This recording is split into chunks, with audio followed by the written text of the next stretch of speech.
दोपहर की गर्म हवा सड़क पर ऐसे लहरा रही थी जैसे माहौल खुद किसी अनहोनी को महसूस कर रहा हो। ट्रैफिक अपनी ही रफ्तार से बह रहा था, लेकिन उस भीड़ के बीच एक पुलिस वैन बिल्कुल अलग सी बेचैनी लेकर आगे बढ़ रही थी।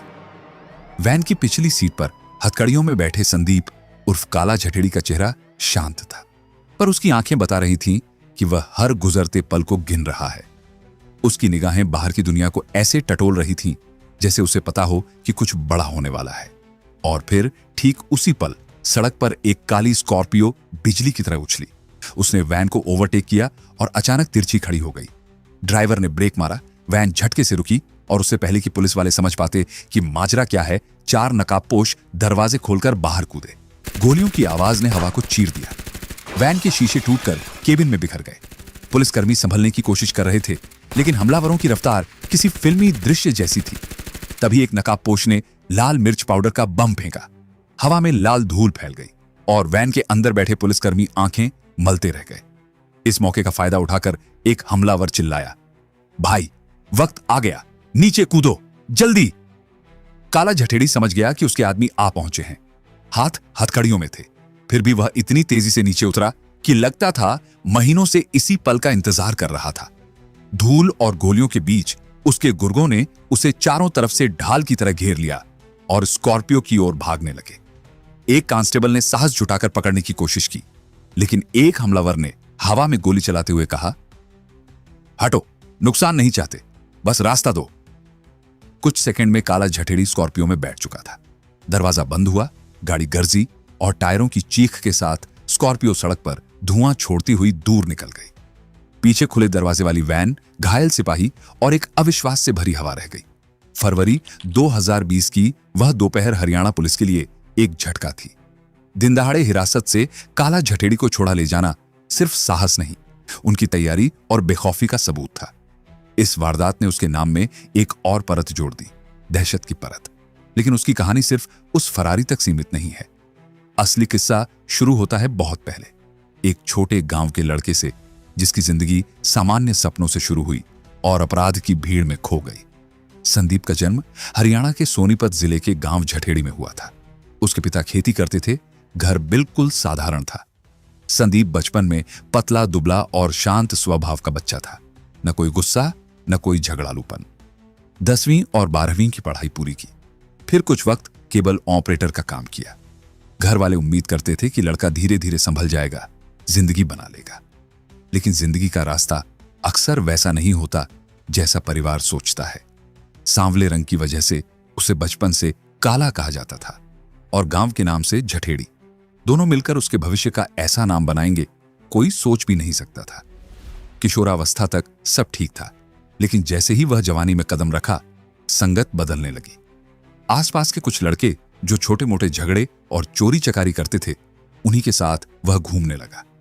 पहली बार उसका नाम जरा बड़े झगड़े में आया, फिर जेब कतरी, फिर मोबाइल छीनने जैसी वारदातें, और फिर आया वह दिन 29 सितंबर 2004। दिल्ली के सिरसपुर इलाके में संदीप ने एक राहगीर का मोबाइल छीनकर भागने की कोशिश की।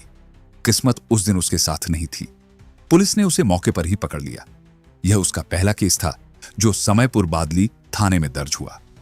उम्र करीब 17-18 साल, बहुत छोटी, लेकिन अपराध की दुनिया में उतरने के लिए काफी। कुछ दिन जेल में रहा, फिर जमानत पर बाहर आ गया।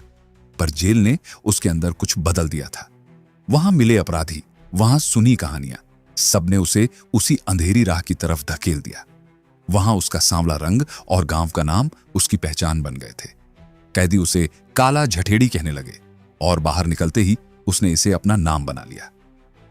अब वह पहले से ज्यादा निडर था। मोबाइल छीनना या पॉकेटमारी उसके लिए छोटा खेल था। वह लूट, डकैती, मारपीट, कई गंभीर वारदातों में शामिल होने लगा। धीरे धीरे बड़े अपराधियों ने उसे अपने काम में जोड़ लिया और उसका नाम बढ़ने लगा। फिर आया जून 2009। रोहतक के सांपला इलाके में एक लूट के दौरान गोली चली और एक व्यक्ति की मौत हो गई। यह पहला कत्ल था जिसने काला झटेड़ी को अपराध की भीड़ से निकालकर सीधा सुर्खियों में ला दिया। कुछ महीने बाद मार्च 2010 में सोनीपत के गोहाना में एक और हत्या में उसका नाम सामने आया। 2 कत्लों ने सारी तस्वीर साफ कर दी। काला झटेड़ी अब सिर्फ एक झपट मार नहीं रहा था, वह अब खतरनाक अपराधियों की सूची में दर्ज हो चुका था। इन घटनाओं के बाद दिल्ली और हरियाणा पुलिस ने उसके खिलाफ शिकंजा कसना शुरू किया। दबिशें बढ़ गईं, पोस्टर छपने लगे और उसका नाम दिल्ली एनसीआर के अपराध जगत में तेजी से फैलने लगा। काला झटेड़ी की कहानी अभी खत्म नहीं हुई। यह तो उस सफर का हिस्सा है जिसमें दगाबाजियां हैं, फरारियां हैं, पुलिस की पकड़ दौड़ है और आखिर में वही सलाखें जिनके पीछे से यह कहानी शुरू हुई थी। गैंगस्टर दुनिया में अपनी पकड़ मजबूत करने की उसकी चाह वक्त के साथ और तीखी होती जा रही थी। पुलिस उसकी तलाश में 4 राज्यों में दबिश दे रही थी। दुश्मन हर मोड़ पर घात लगाए बैठे थे, लेकिन काला झटेड़ी हाथ नहीं आया। इसी बीच उसने अपने आसपास मंडराते लड़कों को जोड़ना शुरू कर दिया। वो लड़के जो बेरोजगारी, गुस्सा और भटकाव में कुछ भी करने को तैयार थे। काला झटेड़ी उन्हें सामने बैठा कर कहता, दौलत और नाम चाहिए तो मेरे साथ चलो, डर पीछे छोड़ो, आगे ताकत है। लड़के उसके स्वर में इतना तेज दिखते कि कई तुरंत उसके साथ हो जाते। कुछ ही महीनों में उसने हथियारों का बंदोबस्त कर लिया और उसकी टोली दिल्ली, हरियाणा और राजस्थान तक पहचानी जाने लगी। जमीन जायदाद के झगड़े सुलझाने, कारोबारियों को धमकाकर पैसे निकलवाने और हफ्ता वसूली जैसे काम उसके लड़कों की दिनचर्या बन गए। मोहल्लों में लोग कहते, काला बोलेगा तो मामला खुद ब खुद शांत हो जाएगा। एनसीआर में नीरज बवाना, गोगी, टीटू, लॉरेंस बिश्नोई जैसे नाम पहले से ओवरग्राउंड थे। इन्हीं के बीच झटेड़ी भी तेजी से उठने लगा। पहले उसने छोटे गिरोहों से हाथ मिलाया, फिर खुद ही मैदान में उतरकर इलाके पर अपनी धाक जमानी शुरू कर दी। अब दिल्ली, हरियाणा, राजस्थान, पश्चिमी उत्तर प्रदेश से लेकर पंजाब और उत्तराखंड तक उसका नाम घूमने लगा। कोई जमीन का झगड़ा होता तो लोग खुद आकर कहते, काला भाई बस एक बार आकर बोल देना, सामने वाले की अकड़ उतर जाएगी। अपराध की दुनिया में जैसे जैसे कोई ऊपर बढ़ता है, वैसे वैसे दुश्मन भी बढ़ते हैं। उसकी बढ़ती ताकत पुलिस के लिए सिरदर्द बन चुकी थी। हत्या, अपहरण, रंगदारी, डकैती, मुश्किल ही कोई गंभीर मामला था जिसमें उसका नाम ना आया हो। दिल्ली पुलिस की फाइलों में उसके खिलाफ 15 से ज्यादा केस दर्ज थे और बाकी राज्यों के मामले मिलकर यह संख्या 2 दर्जन के पार पहुंच चुकी थी। दूसरी तरफ नीरज बवाना से उसकी दुश्मनी भारी पड़ने लगी थी। बवाना तिहाड़ जेल से ही अपने लोगों को चला रहा था और एनसीआर पर पूरी पकड़ चाहता था। दोनों के बीच तनाव इतना बढ़ गया कि अपराधियों में यह लाइन मशहूर हो गई, बवाना और झटेड़ी मिल जाएं तो गोलियां ही बोलेंगी। लेकिन अपराध की दुनिया में सिर्फ दुश्मन नहीं बनते, कुछ रिश्ते मजबूरी और फायदे से भी बनते हैं। यही वजह थी कि काला झटेड़ी की पहचान राजस्थान और पंजाब के कुख्यात नाम लॉरेंस बिश्नोई से हुई। बिश्नोई उससे कहता, उधर मैं देख लूंगा, दिल्ली हरियाणा तुम्हारे हवाले। धीरे धीरे दोनों गैंग एक ही धारा में बहने लगे। बिश्नोई पैसा देता, हथियार जुटाता और काला झटेड़ी सामने बैठकर अपने लड़कों से कहता, तुम्हारा काम साफ है, मौका मिले बस आदेश का इंतजार मत करना। लोग फुसफुसाकर कहते, एनसीआर में बिश्नोई की कमान अब काला के हाथ में है। और सच यह था कि विस्तार, डर, नेटवर्क, काला झटेड़ी अब सिर्फ एक गैंगस्टर नहीं रहा था, वह कई राज्यों में पसरा हुआ एक पूरा सिस्टम बन चुका था। यह गठजोड़ जैसे जैसे मजबूत होता गया, दोनों गैंगों का रुतबा भी उसी तेजी से बढ़ता गया। उत्तर भारत के अपराध जगत में एक नया नाम गूंजने लगा, बिश्नोई झटेड़ी सिंडिकेट। काला झटेड़ी ने उस वक्त अपने आसपास इतने शूटर जोड़ लिए थे कि कहा जाता था उसके इशारे पर सैकड़ों लड़के खड़े हो सकते हैं। कई छोटे गिरोह भी उसकी छत्र छाया में आकर मिल चुके थे। उसके खास लोगों में एक नाम सबसे ज्यादा चर्चित था, काला राणा, खुद कुख्यात अपराधी, कई राज्यों में वांटेड और झटेड़ी का पूरा भरोसेमंद। उस पर उस वक्त 7 लाख का इनाम था और पुलिस से बचने के लिए उसने नकली पासपोर्ट बनवाकर थाईलैंड भागने की भी कोशिश की थी। ऐसे साथियों के बीच खड़ा काला झटेड़ी पुलिस के लिए किसी कांटों भरे मुकुट जैसा हो गया था। दिल्ली और हरियाणा में उसका डर इस हद तक फैल चुका था कि लोग रात में उसका नाम सुनते ही चुप हो जाते। कारोबारी तो उसके फोन की घंटी बजते ही घबरा जाते थे। वे अक्सर कहते, भाई जितना बोलोगे उतना दे देंगे, बस गुस्सा मत करना। कई किस्से तो ऐसे भी सामने आए जहां काला झटेड़ी ने खुद जेल में बैठकर फोन से धमकाया और बाहर मौजूद उसके लड़कों ने उसी वक्त वसूली कर ली। पुलिस अधिकारियों पर दबाव लगातार बढ़ रहा था। अपराध की फाइलों में उसका ग्राफ ऊपर ही जाता दिख रहा था। इसी बीच मई 2021 में एक ऐसी घटना घटी जिसने पूरे देश को चौंका दिया। दिल्ली के छत्रसाल स्टेडियम में ओलंपिक पदक विजेता सुशील कुमार और उसके साथी एक विवाद के दौरान युवा पहलवान सागर धनखड़ और उसके दोस्त सोनू माहौल से भिड़ गए। मारपीट इतनी बड़ी कि सागर की मौत हो गई, जबकि सोनू किसी तरह जान बचाकर निकल गया। जैसे ही पुलिस की जांच आगे बढ़ी, कहानी में अचानक नया मोड़ आया। पता चला कि सोनू माहौल काला झठेड़ी का भांजा है। फिर धीरे धीरे यह भी सामने आया कि सुशील और काला झठेड़ी के बीच जमीन और पैसों को लेकर कुछ पुराना विवाद चल रहा था। कहा गया कि सुशील कुमार को कई बार झठेड़ी की तरफ से धमकियां मिली थी। सुशील ने शायद सोचा होगा कि सागर और सोनू को सबक सिखाकर वह काला झठेड़ी को अपना संदेश दे देगा, लेकिन मामला उलटा पड़ गया। सागर की मौत ने देश भर का ध्यान इस घटना पर खींच लिया और सुशील खुद गिरफ्तार होकर जेल पहुंच गया। पुलिस पूछताछ में सुशील ने साफ कहा, मुझे अपनी जान का खतरा था, मैं काला झठेड़ी से डर गया था। इस एक बयान ने आग में घी डालने का काम किया। मीडिया जोर जोर से बताने लगा कि एक ओलंपिक मेडलिस्ट को भी गैंगस्टर के डर ने अपराध करने पर मजबूर कर दिया। जनता हैरत में थी। एक तरफ सरकार अपराध मिटाने की बातें करती है, दूसरी तरफ देश का हीरो एक गिरोह के नाम से डर रहा था। यह चर्चा हफ्तों तक चलती रही। इस घटना के बाद काला झठेड़ी का नाम अपराध जगत की फाइलों से निकलकर आम लोगों की रोजमर्रा की बातचीत तक पहुंच गया। लोग कहते, यार नाम ही काफी है, सामने आ जाए तो होश उड़ जाते हैं। यह वही दौर था जब काला झठेड़ी खुद भी पुलिस की पकड़ से बचने के लिए लगातार ठिकाने बदल रहा था। कहानी की शुरुआत में जिस घटना का जिक्र आया था, उसकी जड़ दरअसल 2020 की शुरुआत में ही पड़ चुकी थी। हरियाणा पुलिस ने उसे एक पुराने केस में पकड़ लिया था और 2 फरवरी 2020 को गुड़गांव से फरीदाबाद कोर्ट में पेशी के लिए ले जाया गया था। वापसी में हुआ वह हमला उसकी जिंदगी का सबसे बड़ा मोड़ साबित हुआ। जैसे ही उसके लोगों ने वैन पर धावा बोला और उसे छुड़ा ले गए, काला झठेड़ी हवा में घुलते धुएं की तरह गायब हो गया। उसके बाद वह पूरी तरह अंडरग्राउंड चला गया। अफवाहें फैलने लगी। किसी ने कहा नेपाल के रास्ते दुबई भाग गया, कुछ बोले वह मलेशिया में छिपा है। सच बस इतना था कि वह लगातार ठिकाने बदल रहा था और पुलिस की पकड़ से मीलों दूर भाग चुका था। दिल्ली पुलिस की स्पेशल सेल और काउंटर इंटेलिजेंस उसके पीछे लगी थी, लेकिन कोई कहां वह कहां। कहानी साफ फिल्मी हो चुकी थी और जैसे फिल्म में ट्विस्ट आते हैं, उसी तरह मार्च 2021 में दिल्ली के जीटीबी अस्पताल में हुआ एक ऐसा धमाका जिसने सबको हक्का बक्का कर दिया। दोपहर का वक्त था जब अस्पताल की गलियों में अचानक गोलियों की आवाज गूंज उठी। यह दिल्ली पुलिस के लिए किसी झटके से कम नहीं था। हुआ यूं कि काला झठेड़ी के खास आदमी कुलदीप मान, जिसे दुनिया फज्जा के नाम से जानती थी, को पुलिस ने गिरफ्तार कर रखा था। मेडिकल जांच के बहाने पुलिस उसे गुरु तेग बहादुर अस्पताल लेकर आई थी, लेकिन काला झठेड़ी को यह खबर पहले ही मिल चुकी थी।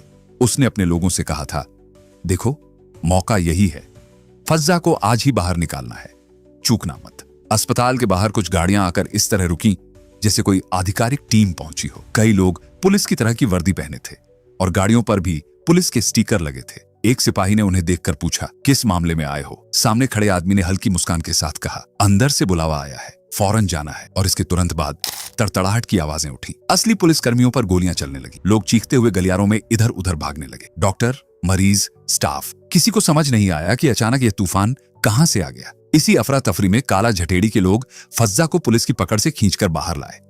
फज्जा ने सांस लेते ही कहा, भाई लगा था आज नहीं बच पाऊंगा। उसके आदमी बोले, चल वक्त कम है, गाड़ी तैयार है। वे उसे बैठाकर कुछ ही सेकंड में निकल गए। जाते जाते हमलावर मिर्ची पाउडर फेंक कर गए ताकि पुलिस पीछा न कर सके। कुछ मिनटों बाद अस्पताल के बाहर सन्नाटा था और हवा में बस धुआं तैर रहा था। कैदी आंखों के सामने से गायब हो चुका था। यह घटना दिल्ली की पुलिस डायरी में एक बहुचर्चित एक शूटआउट बन गई। पूरे शहर में नाकेबंदी कर दी गई। दिल्ली से लगे हर राज्य, हरियाणा, राजस्थान, पंजाब, सब जगह अलर्ट जारी हुआ। मीडिया बार बार कह रहा था, जीटीबी अस्पताल शूटआउट का मास्टरमाइंड काला झठेड़ी। खबरों में एंकर हैरानी से बोलते, यार यह तो किसी फिल्म के सीन जैसा असल में हो गया। लेकिन कहानी का किरदार जितनी तेजी से भागा था, किस्मत उतनी देर साथ नहीं दे सकी। फज्जा जो इतनी मुश्किल से छुड़ाया गया था, वह कुछ ही दिनों में फिर पुलिस के रडार पर आ गया। स्पेशल सेल ने पीछा करते करते उसे घेर लिया और मुठभेड़ में ढेर कर दिया।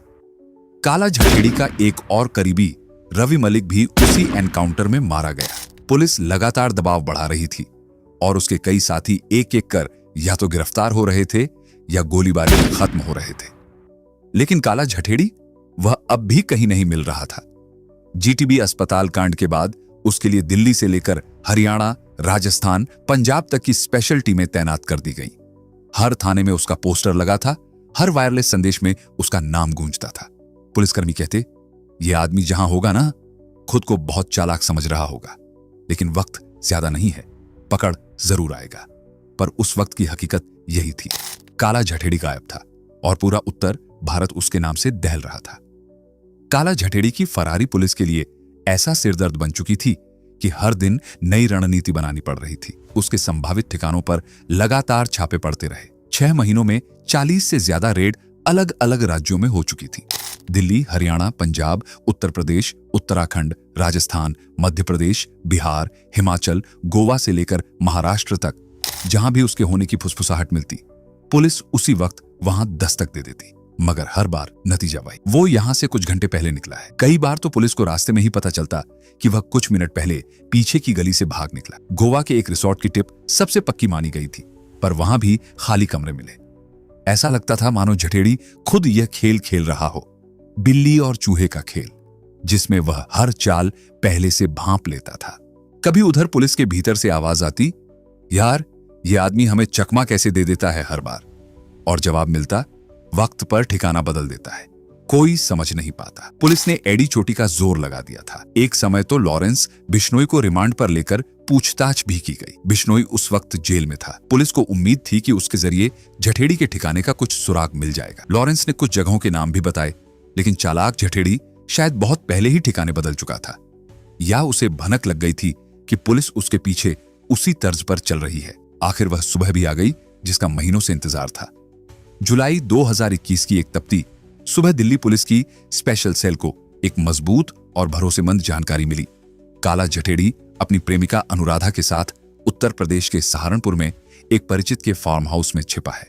इस बार पुलिस ने गलती की कोई गुंजाइश नहीं छोड़ी। अफसरों ने कहा, आज ये हाथ से फिसला तो महीनों की मेहनत बेकार हो जाएगी। टीम ने रात भर प्लान बनाया और सुबह होते ही फार्म हाउस को चारों तरफ से घेर लिया। अंदर शायद झठेड़ी को अंदाजा भी नहीं था कि शिकंजा इतनी जल्दी कस जाएगा। गेट खुलते ही पुलिस अंदर घुसी।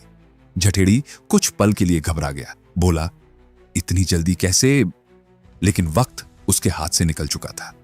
बिना एक भी गोली चले देश के सबसे मोस्ट वांटेड गैंगस्टरों में से एक को गिरफ्तार कर लिया गया। गिरफ्तारी के वक्त वह पूरी कोशिश कर चुका था खुद को छिपाने की। लंबे बाल, घनी दाढ़ी, बदला हुआ पहनावा, पर पुलिस ने तुरंत पहचान लिया। कोई छल कब तक काम आता? 7 लाख इनामी इस अपराधी के पकड़े जाने की खबर से दिल्ली, हरियाणा और राजस्थान की पुलिस ने राहत की सांस ली। उस पर वर्षों से चढ़ता दबाव आखिर उतर गया था। उसके साथ पकड़ी गई अनुराधा चौधरी भी किसी फिल्मी किरदार से कम नहीं थी। राजस्थान की रहने वाली यह महिला अनुराधा उर्फ मैडम मिस कई अपराधों में वांछित थी और अपराध जगत में लेडी डॉन के नाम से जानी जाती थी। काला झठेड़ी के लिए वह सिर्फ प्रेमिका नहीं बल्कि गैंग की अहम सदस्य भी थी। दोनों को दिल्ली लाया गया और दिल्ली पुलिस ने काला झठेड़ी पर मकौका MCOCCA जैसी सख्त धारा लगा दी ताकि वह आसानी से जमानत पर बाहर ना आ सके और उसके गैंग की कमर टूट जाए। काला झठेड़ी की फरारी खत्म हो चुकी थी।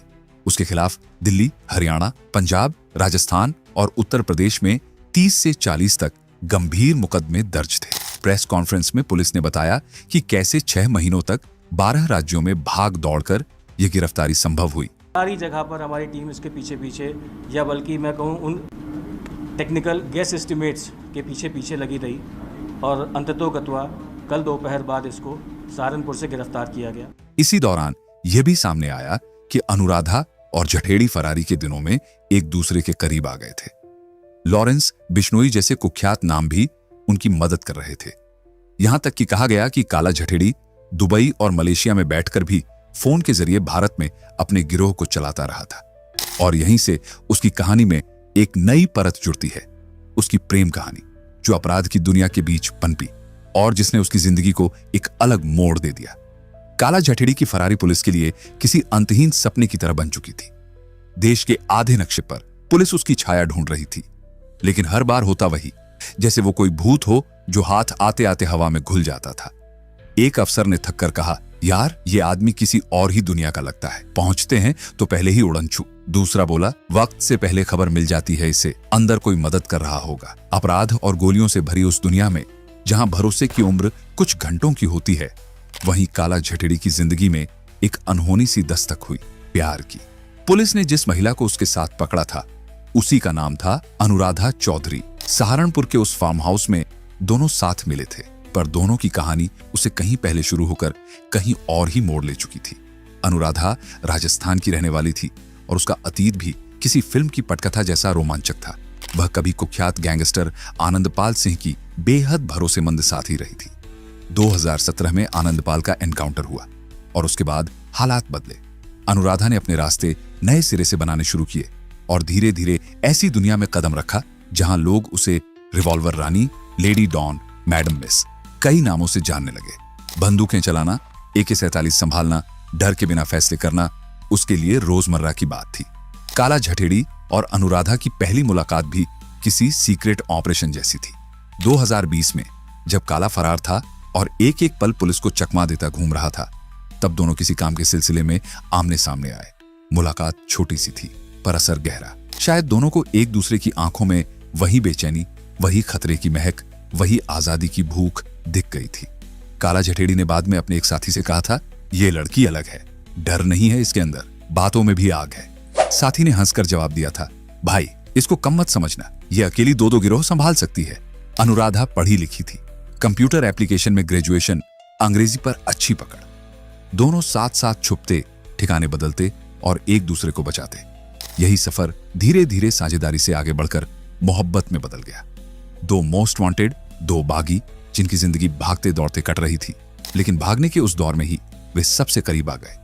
जुलाई 2021 में सहारनपुर में गिरफ्तारी हुई। काला जेल गया। अनुराधा कुछ समय बाद जमानत पर बाहर आ गई, लेकिन रिश्ता वहीं का वहीं रहा, बल्कि और मजबूत हो गया। लोग कहते हैं कि लॉरेंस बिश्नोई, जो काला झटेड़ी का सबसे भरोसेमंद यार था, वही दोनों की मुलाकात कराने में भी मदद करता रहा। जेलों में बंद होने के बावजूद जुगाड़ हमेशा कहीं ना कहीं मौजूद था। कई बार अलग अलग जेलों में बंद रहते हुए भी बिश्नोई के लोगों ने ऐसी व्यवस्था की कि दोनों चोरी छिपे मिल सकें। अनुराधा ने एक बार अपनी सहेली से कहा था, वो चाहे जैसा भी हो पर मेरे लिए खड़ा रहता है। ऐसा आदमी जिंदगी में बार बार नहीं मिलता। उधर जेल की चारदीवारी में बैठे काला झटेड़ी ने भी अपने साथियों से कहा, इसके बिना मेरी जिंदगी में कुछ नहीं बचा, जो होगा इसके साथ ही होगा। आखिरकार दोनों ने फैसला किया, शादी करेंगे। भले ही एक जेल में बंद हो और दूसरा जमानत पर बाहर, पर मोहब्बत को दीवारें रोक नहीं सकती। 2024 की शुरुआत में काला झटेड़ी ने दिल्ली के अदालत में एक अर्जी दी, उसे शादी के लिए पैरोल दी जाए। संविधान के अनुच्छेद 21 का हवाला देते हुए कहा गया कि 21 एक कैदी भी अपना वैवाहिक अधिकार रखता है। लंबी बहस चली, कई नजरिए सुने गए और अंततः अदालत ने सीमित समय के लिए कस्टडी पैरोल मंजूर कर ली। 12 मार्च 2024 को दिल्ली के द्वारका इलाके में एक बैंक्वेट हॉल को किसी किले की तरह घेर लिया गया। सुबह 10 बजे से शाम 4 बजे तक का वक्त तय हुआ था। तिहाड़ जेल से काला झटेड़ी सफेद कुर्ता पायजामा और बैंगनी सदरी पहनकर निकला। हथियार बंद कमांडो उसके चारों तरफ दीवार बनकर चल रहे थे। द्वारका सेक्टर 3 के संतोष गार्डन बैंक्वेट के बाहर 200 से ज्यादा पुलिसकर्मी, स्नाइपर, कमांडो और स्पेशल फोर्स तैनात थे। हॉल के अंदर मंच सज चुका था। कुछ ही देर बाद अनुराधा लाल साड़ी में दुल्हन बनकर पहुंची। पुलिस उसे भी खास सुरक्षा के बीच लाई थी। मंच पर काला और अनुराधा ने वरमाला डाली, फेरे लिए, और उस वक्त पहली बार देखने वालों ने काला झटेड़ी को बिना हथकड़ी के देखा। हालांकि उसके चारों ओर कमांडो अब भी तैनात थे। परिवार वालों को सख्त चेकिंग के बाद ही अंदर आने दिया गया था। 4 घंटे बाद वही काला झटेड़ी फिर तिहाड़ की ओर ले जाया गया। यह दुनिया की सबसे सुरक्षित शादियों में से एक थी।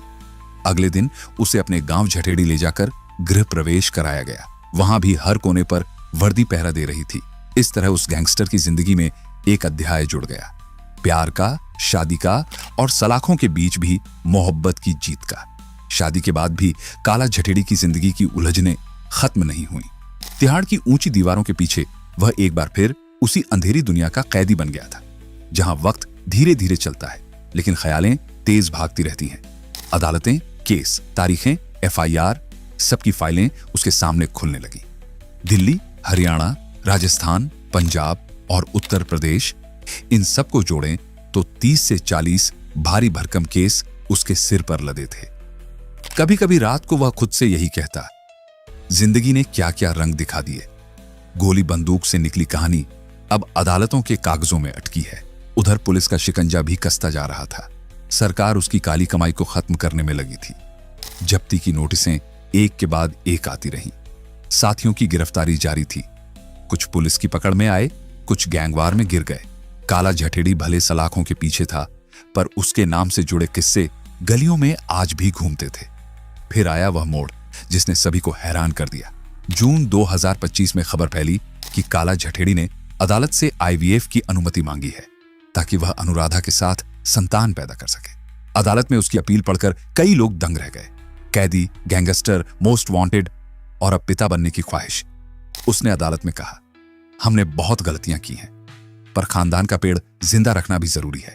लोगों की सांस अटक गई। कुछ बोले, ये कैसी रियायत है? कुछ ने कहा, अरे इंसान है, उसकी भी जिंदगी है। बहसें चली और अंत में अदालत ने उसकी गुजारिश मान ली। डॉक्टरों की एक टीम तिहाड़ जेल भेजी गई। सुरक्षा घेरे के अंदर ही पूरा मेडिकल प्रोसेस किया गया और काला झठेड़ी का स्पर्म IVF के लिए लिया गया ताकि बाहर अनुराधा उपचार करा सके। किसी ने सोचा नहीं था कि अच्छे बुरे के बीच उलझा यह आदमी अपनी वंश वृद्धि के बारे में इस तरह सोचते हुए नजर आएगा। लेकिन इसी बीच उसका अतीत उसके सामने किसी फिल्म की तरह बार बार आ खड़ा होता। दोस्तियों के पन्ने, लॉरेंस बिश्नोई जैसा यार, दुश्मनी की आग, नीरज बवाना जैसा प्रतिद्वंदी, अनुराधा जैसी लेडी डॉन का प्यार और रक्त रंजित किस्से, दर्जनों एनकाउंटर और कत्ल। काला झठेड़ी की दास्तान ऐसी थी जिसमें हर मोड़ पर रोमांच था, खौफ था और कभी कभी एक अजीब सी इंसानी कमजोरी भी। अब तिहाड़ जेल के एक छोटे से कमरे में बैठा काला झठेड़ी अक्सर अपनी पुरानी तस्वीरें देखता था। कभी बंदूक ताने हुए नौजवान की फोटो, कभी शादी के मंडप में अनुराधा संग खींची तस्वीर, कभी अखबार की सुर्खियों में छपा अपना नाम। इतना कुछ देख लेने के बाद भी उसके चेहरे पर हल्की सी मुस्कान आती और आंखें जैसे कहती, जिंदगी ने अजीब तमाशा दिखाया है। अब उसका भविष्य अदालत के फैसलों और कानून की राहों में टंगा है। कुछ कहते हैं उसे उम्र कैद मिलेगी, कुछ कहते हैं सजा और भी भारी होगी। लेकिन एक बात तय है, काला झठेड़ी की कहानी अब भी खत्म नहीं हुई। उसका क्लाइमैक्स आने वाला वक्त ही लिखेगा। पर उसके किस्से वे अभी भी जिंदा हैं, गलियों में, चाय की दुकानों में, सोशल मीडिया पर और उन लोगों की बातचीत में जो इश्क, गोलियां और किस्मत से खेलते इस आदमी को एक लीजेंड की तरह सुनाते हैं। अगर आपको इतिहास, अपराध जगत और इंसानी कहानियों के ऐसे अनकहे मोड़ पसंद आते हैं तो इस वीडियो को लाइक करना न भूलें। रिवीलिंग आइज पर हम हर कहानी की परतें खोलते हैं, जहां सच, अफवाह और रोमांच एक ही लकीर पर आकर मिलते हैं। चैनल को सब्सक्राइब करें, घंटी दबाएं और हमारे साथ जुड़े, क्योंकि यहाँ हर कहानी छुपे हुए सच को सामने लाती है। रिवीलिंग आइज, जहां हर दास्तान अपनी असली परछाई दिखाती है।